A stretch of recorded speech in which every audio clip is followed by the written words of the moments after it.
S Verma electric current in conductors का numerical 21.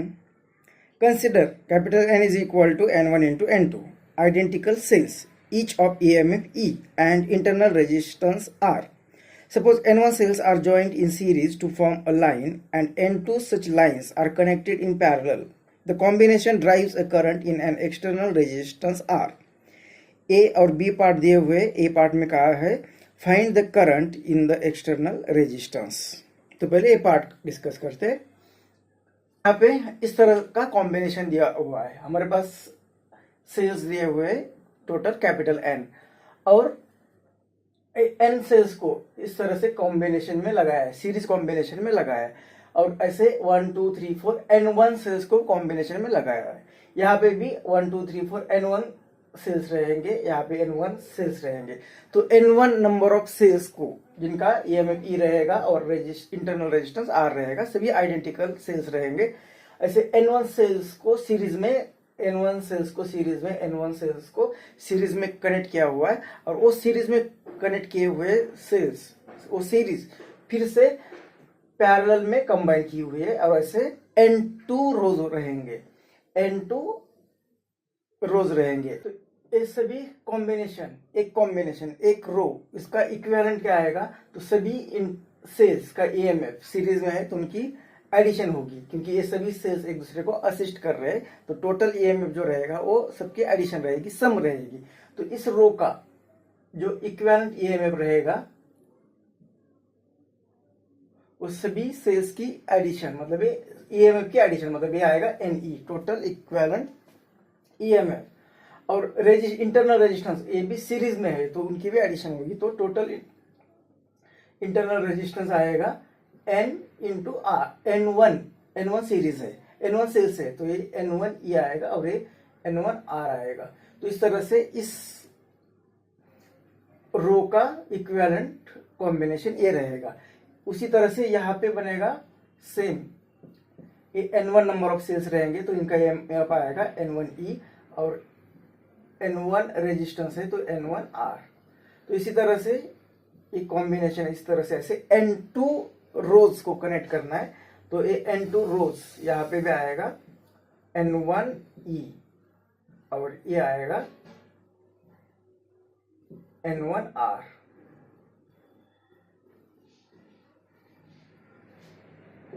इस तरह से कॉम्बिनेशन बनेगा. अब ये सब सेल्स जिनका EMF यहाँ पे एक इक्विवेलेंट EMF है N1E और यहाँ पे भी N1E, यहाँ पे भी N1E. अब ये सभी सेल्स को पैरेलल कॉम्बिनेशन में कनेक्ट किया हुआ है. तो इनका फाइनल जो इक्विवेलेंट EMF आएगा वो, अब इनका इक्विवेलेंट EMF हम कैसे फाइंड करते? E इक्विवेलेंट, यहाँ पे E equivalent is equal to होता है summation of EI upon RI, where R varies from 1 to number of cells है, यहाँ पे N2 रोज है, divided by summation of 1 upon RI. I varies from 1 to N2. यहाँ पे AEI मतलब equivalent, यहाँ पे EMF, किसका EMF? यहाँ का EMF. ये कितना है? N1E, यहाँ पे N1E अपॉन उनका इंटरनल रेजिस्टेंस, वहां पे इंटरनल रेजिस्टेंस ये कितना है? N1R. ये हुआ एक सेल का. इसी तरह से हमें ऐड करते जाना है. यहाँ पे N1E अपॉन N1R यहाँ पे ऐड करते जाना है. कब तक? N2 टाइम्स डिवाइडेड बाय यहाँ पे 1 अपॉन R, 1 अपॉन यहाँ पे इक्विवेलेंट रेजिस्टेंस कितना है? N1R. और ये ऐड करते जाना है कब तक? N2 times. तो ये आएगा E इक्विवेलेंट, मतलब यहाँ पे E इक्विवेलेंट कितना आ गया? E इक्विवेलेंट कितना आ गया? तो N1E अपॉन N1R और इनको N2 टाइम्स मल्टीप्लाई करना है, डिवाइडेड बाय यहाँ पे भी 1 अपॉन N1R और N2 टाइम्स मल्टीप्लाई करना है. तो ये N2 कैंसल और यहाँ पे N1R कैंसल. तो E equivalent is equal to आएगा N1E. उसी तरह से इंटरनल रेजिस्टेंस भी पैरेलल कॉम्बिनेशन में है तो R इक्विवेलेंट आएगा 1 upon R equivalent is equal to 1/R1 plus 1/R2 plus 1 ऐसे N2 टाइम्स। तो कितना है internal resistance N1R plus 1/N1R ऐसे N2 टाइम्स करना है। N2 टाइम्स मतलब N2 इंटू दिस आएगा। तो 1/R equivalent is equal to N2 times मतलब N2 से मल्टीप्लाई करना है इसे N1R। तो इसका इनवर्स लेंगे तो ये आएगा R equivalent. Therefore R equivalent is equal to इसका इनवर्स N1R अपॉन N2। ये आएगा R इक्विवेलेंट और ये आएगा EMF।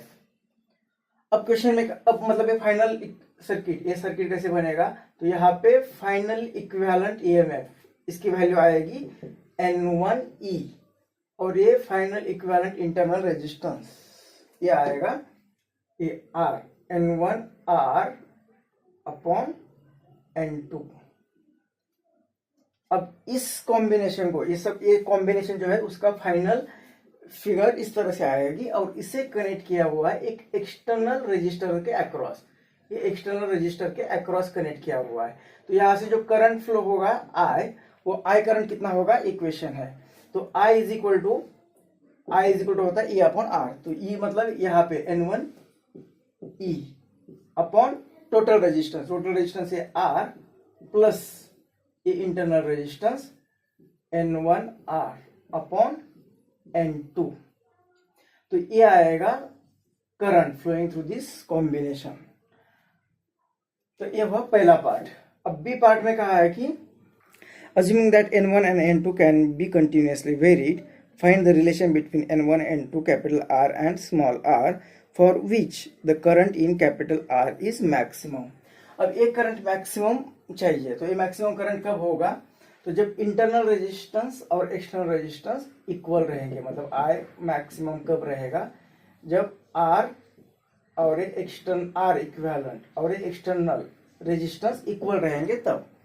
तो ये R इक्विवेलेंट कितना है यहाँ पे N1R divided by N2 is equal to external R। मतलब N1R is equal to N2R।